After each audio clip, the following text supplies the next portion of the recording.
Hello, my lovelies. Okay, we are on day 3 of confident inversions. Let's have a little recap. On day 1, we talked about the alignment. So in order not to battle against gravity, we need to have in our forearm stand and headstand, shoulders underneath the hips, so hips on top of shoulders. Eventually with your forearm stand, you also want to have your shoulders over your elbows. Sometimes we start off further forwards, but eventually we want to come back and then have elbows, shoulders, and then hips on top. In your headstand, it will be hips on top of shoulders to come up. And then in your handstand, it will be wrists, then shoulders, then your hips are above. Okay, so that's a nice line, and that's what's going to help gravity work with us rather than us fighting against it. Easier said than done, I know. So day 2, we then looked at strength, especially through our core, working on abdominal strength, and we're going to come back a little bit to that today. So abdominal strength and mobility in the shoulders. We've also looked at hamstring lengthening so that we can walk forwards in order to come forwards to get that ourselves to lift up for our inversion. We also talked about compression on day 2, where we're drawing the hip flexors are closing so that we're able to get the knees in, the legs in a little bit more. That in turn is going to help us get the hips up. So the hips. I took a really long time to learn my handstands. I do not have a gymnastics background. I am a mom of 2. I've been practicing yoga for a long time, but I've never nailed my handstands. I worked a long time to get them with some experts. So I want to show you one little tip that really helped me a lot. And that was that the movement of the hips is a little bit like a twerking movement. So when you're bending your knees, you imagine that your hips are going back. And if you're upside down, so if you flip that upside down and come down here, if I am rounding down, then my hips are pointing down to the floor and it's almost impossible to lift up. If, however, I'm giving a little twerking action, yeah, then the hips go back over my shoulders. And then from there, I find my straight line. Okay? Obviously, we also need a lot of strength through shoulders, strength through abdominals to get that. We're going to come into, although I mentioned, I think, on day 1 that I wasn't going to focus on the wrist strengthening. I decided that actually it is super important. So today we're going to look at wrist and arm strengthening, and we're also going to layer back in the other drills that we've been doing. Are we ready? You're going to need your mat. You're going to need your 2 blocks. And this time, yes, we are going to use the chair. So make sure if you need to, just pause, grab your chair, grab your blocks, and then let's get started. Okay, so let's start off with our forward folds. Good. So taking your forward fold by your head, coming down, and then rise back up. Let's do this a couple of times. So coming down, maybe bending the knees if you need to, and then rolling back up, all the way down, and back up. And then let's start with our skin brushing, bringing that awareness into the body and communicating with the brain and the brainstem so that we light up those parts of the brain that control movement. So remember, this is not a massage, this is a brushing action, as though you're in the shower, all the way down to your fingertips, from shoulder to fingers, from armpits, down to the palm of your hands to your fingers. Good. And then back through the shoulders, through the neck, face, hair if you want to. Good. And then chest, tummy, hips, back, good, thighs, all the way down. Good. And then let's take a second forward fold. So take your forward fold and come up. Notice in your body, how does that feel?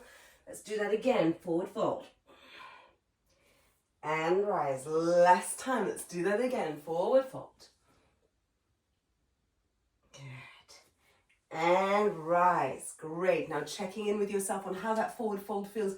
We're going to take our breath retention. So feet apart, coming in to take our squats. Take a lovely big inhale. Big exhale. Hold the exhale. And let's do squats. As many as you can, as deep as you can, without the breath. Good. And when you've run out of puff, stop, take a moment. Now, if you feel really dizzy or constricted in your chest area whenever you do this, maybe this drill isn't for you. Really important to notice what drills feel right for you in your body. Then we're going to take another forward fold.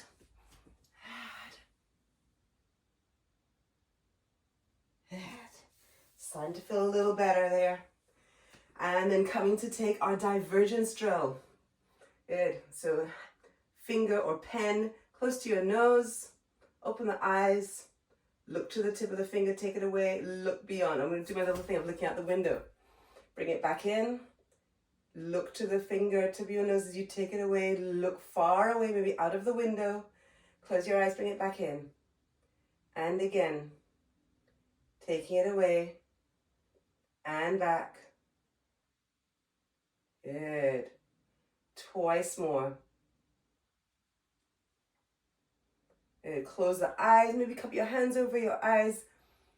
Good. Nice and dark in there. See if you can squeeze those fingers together to get out all the light. Relax your shoulders.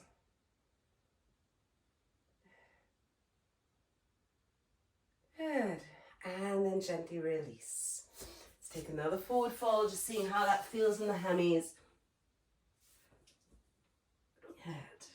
Take a moment and you relax your belly as you fold. Notice how it feels. Now maybe if you engage the belly slightly. Good. And coming back up. Good. Come down onto your knees. We're going to take our shoulder mobility, opening wide. You can use the strap here if you would like to, or make some big wide circles. Good. Come to clasp the hands behind your back, lift the chest, and then lean forward, rock the arms from side to side. Okay. You come to take your block in between your forearms, so maybe prop the block on the floor, bringing the block into the forearms. Good. Coming up here, lifting and squeezing, lower down, and lift up once again, and lower down, squeeze inwards as much as you can. Good. Keep squeezing as you lift up and down. So we want to make sure that when you're upside down, this is the action that you're taking. You're going to be squeezing inwards and imagining that there's a block there, okay? So when you do go upside down, I want you to keep this image of the block in between your arms. So maybe you're in your headstand and you're squeezing the block inwards. Maybe you're in your forearm stand and you're squeezing the block inwards. Maybe you're in your handstand. Again, squeezing inwards. That's the sensation that we want to try to remember. So as often as you can, come back to that little drill. Now bring the block between the hands like this. Okay? And we're taking it up and back down. And this is shoulder strength and mobility. Taking it up, draw the rib cage down. So try not to arch the back. And back down. I don't know if you're feeling that little burning in the shoulders, waking up the muscles. Come back down. Good. And now let's come on to our wrist exercises, wrist drills. Now, as you go into an inversion, especially with handstand, your wrists are going to be taking a lot of weight. If you're focusing mainly on headstand, then you're still going to require some flexion in the wrists because you're coming forward, and as you can see there's a big flexion here. So we want to feel comfortable to do that. So bringing your hands down, good. Come onto your fingertips, shoulders forwards, and then lower down. Come onto the fingertips, shoulders forwards, and lower down. Now you can do this one at a time or doing both. Try not to cheat. It's really easy that, you know, the kind of shoulders go back and you think, yeah, this is really easy. Keep the shoulders forwards. Try not to allow your fingertips to collapse, which if, like me, if you have hypermobility, that's really difficult for the fingers. And it's taken quite a lot of kind of self-training to not have that happen. Now, when you're ready, you can start to take the knees back so they're not directly underneath your hips. And continuing now, this is not only strengthening your wrists, but it is also now, without you being aware of it, you're also activating your abdominals. If you want to do this on your plank, go right ahead, coming onto the fingertips, and then lowering down. Good. Second little drill for arms and shoulder strength. Again, you can start with your knees directly underneath your hips, or you can progress. So what we're going to do is we're going to bring one hand out, back to your, out, back to your hip, back in, cross shoulder and down. So out, back to your hip, back forward, cross shoulder and down. So what we're going to try to do is to avoid your hips rocking all over the place as you do this. So if I were to do this in a plank, it's really tempting. So as I go for the hips to rock, I want the hips to stay level as I come back, yeah, and shift. So if you want to up the ante, you can place your feet on your blocks, yeah. Coming forwards. And a little bit of a raise makes it just that bit more challenging. So see if we can do 5 repetitions here on each side. Yeah, so hand to hand, reaching forward, back to your hip, back forward, crossing to opposite elbow, opposite shoulder, sorry. Reach forward, all the way back, come forward, back to opposite shoulder. One last time. Now if you want to really up the ante even more, you can increase this by placing your feet on the chair. And if you want to up the ante even further, you can use the wall or the door and use this for your plank. Good. Making sure that you're really bringing the weight into each hand as you do. Okay, give the wrists a little shake out, clasp the hands, you need to move them around. Good. Good. And then turn the palms of your hands out. Good. And then elbows come in. And then palm fingertips up the side body, shoulder shrug towards your ears. Oh, that feels good on the shoulders. Good. Great. And lower down. And then palms back, palms down, fingertips towards your knees.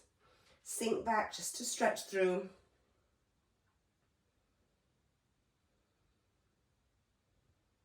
Good. Come forwards and then bring the wrists, hands back beside your knees. We're going to give some little taps. Good. Now you might find that the hands are not responding. Take the hands further back, lean the shoulders forwards. So the more acute the angle, going back to geometry, the more acute the angle to the floor between your arm and the floor, the easier it is, the more obtuse, the more difficult it is. So we're waking up the wrist flexor muscles and the extensor muscles. Good. Wonderful. Give the hands a little shake. Now, one thing I would really invite you to do with this, if you can, is to get a device where you can obviously look at the video, but also if you can film yourself, because it's going to make a big difference when you start understanding, that's what I'm not doing right. once you see where your body is in space. So I want us to talk now about alignment. We talked about this on day 1. We're going to come back to alignment now, and we're going to look at how we're going to get the hips on top of the shoulders. Now, I'm going to use the chair first, and then we'll progress to using, in fact, no, I'll first of all use the blocks, and then use the chair, and then use the wall. So first of all, when we come down to prepare for our headstand, for example, we're coming to bring the forearms down, hands to the floor. We're opening up the hands and placing the crown of the head to the floor. Now this is the same if you're going to do forearm stands. So hands come down, and without putting your head on the floor, in forearm stand, you lift up and start walking forwards, maybe lifting up onto the blocks. You could shift the blocks a little further forwards as you need to, okay? And you'll get to a point where the knees are bending. Maybe you're not able to keep them straight, the knees are bending, that's okay. We'll talk through that in just 1 second. If you are in headstand, as the head comes down, you lift your hands and the elbows are digging into the floor. You take the hands back to where the elbows were, lift the knees and start to walk forward. Just as before, you could step up onto the blocks and maybe the hips are down. Now, what do I do if the hips are down and they're not going over my shoulders? I'm going to give them a little help, not by jumping. I'm going to take one leg back as far as I can, and I'm lifting onto the very edge of my tiptoes. As you can see, the hips are now going over the shoulders. I can start to play with bringing the foot in and back down, foot in, back down. You might want to do this towards the wall. We did this on day 1, where we come to the wall and make yourself about a forearm's distance away. So again, head down or head up for your pincher. These blocks keep on falling down for me. And then we're going to walk forward as far as possible, climb up onto the block, one foot goes back, and finds the wall. Now from here, I'm going to play with the wall, trying to be very light and have little to no pressure on the wall. This is really important. Come on down when you're ready. Really commonly, we try to use momentum and go up, back, and end up with this beautiful banana back into the wall, which is also going into your back, going into your neck. How do I find my way out of the banana back? I'm going to bend one knee or both and send my toes up to the sky. Squeezy bum. Keep pushing. Now I'm starting to push my hips a little forwards. I'm staying on the top of my head and I'm squeezing my elbows in. From here, I can start to move my toes off the wall. Yeah? And come down. Now, if you want to use the chair, which I think is a brilliant next step, again, we're going to measure that distance and come back. Then bring your head down. Bring the hands back. Feet up on the chair, and you start to gently rock back and forth. Rock back and forth. Good. From here, I might take one leg up, and then again, I'm rocking back and forth until it feels like in my body, I'm starting to feel the place where balance lives. Squeezing elbows together, maybe I can lift this foot up. I have the security of knowing that the wall's behind me, but I don't need to reach for it just yet. So I'm lifting the foot up and down off the chair. The same applies to you for forearm stand and for handstand. When we come up onto the chair, lift one leg, and then I'm up and down through my tiptoes, up and down through the tiptoes, and you can play with how close the chair is until I start to find that little spot where balance lives.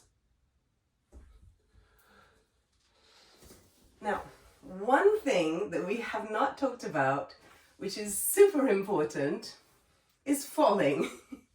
It's gonna happen, but I want you to be confident.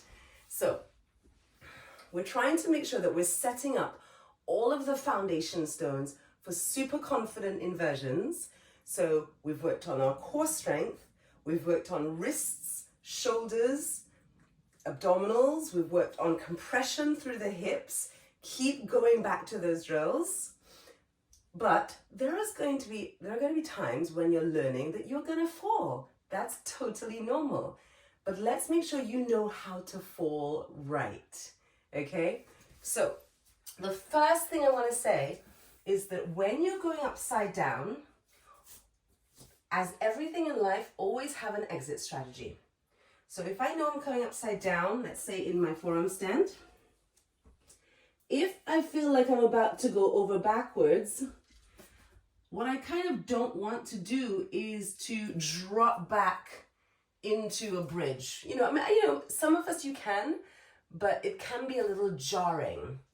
So I tend to teach the idea that you want to fall out to the side, not back down, because if I'm always thinking, okay, if there's a problem, I'm going to come back down, your brain is always kind of thinking, I'm not going to let you go too far over in case you need to come down. So try to think about cartwheeling off to the side. And if you haven't done a cartwheel in a bajillion years, then this is a great day to start. Start coming down and thinking about, okay, I'm just going to do a little capoeira cartwheel.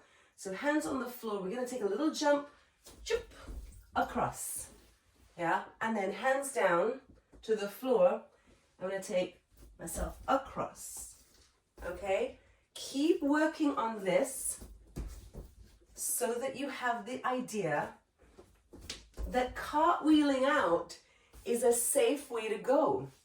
When I'm in my headstand and all of a sudden I'm going to come out to the side safely.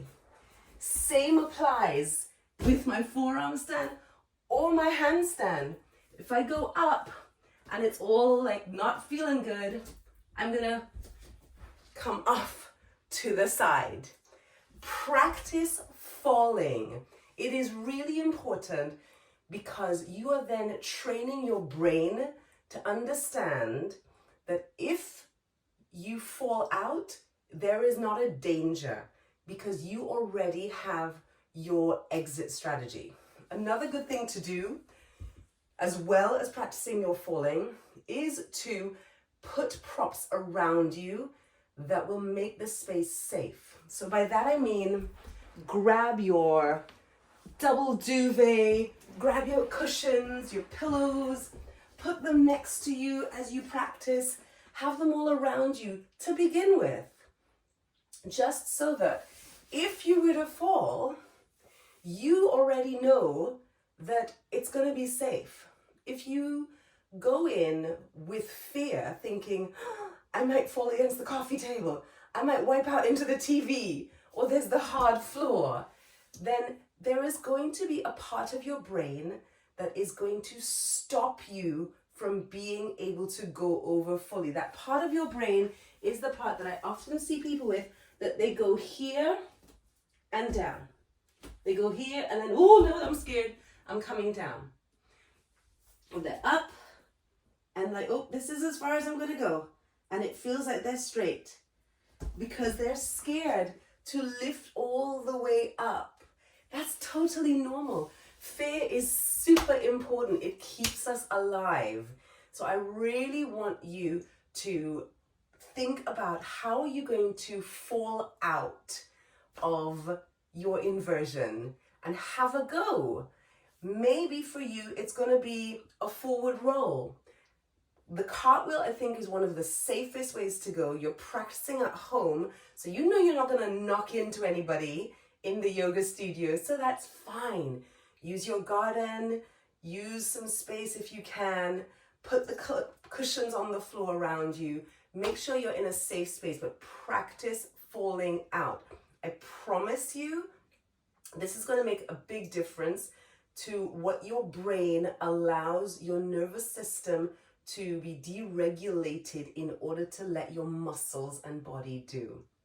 So we're going to stop here. I hope that this has been useful, and check back in for the next confident inversions.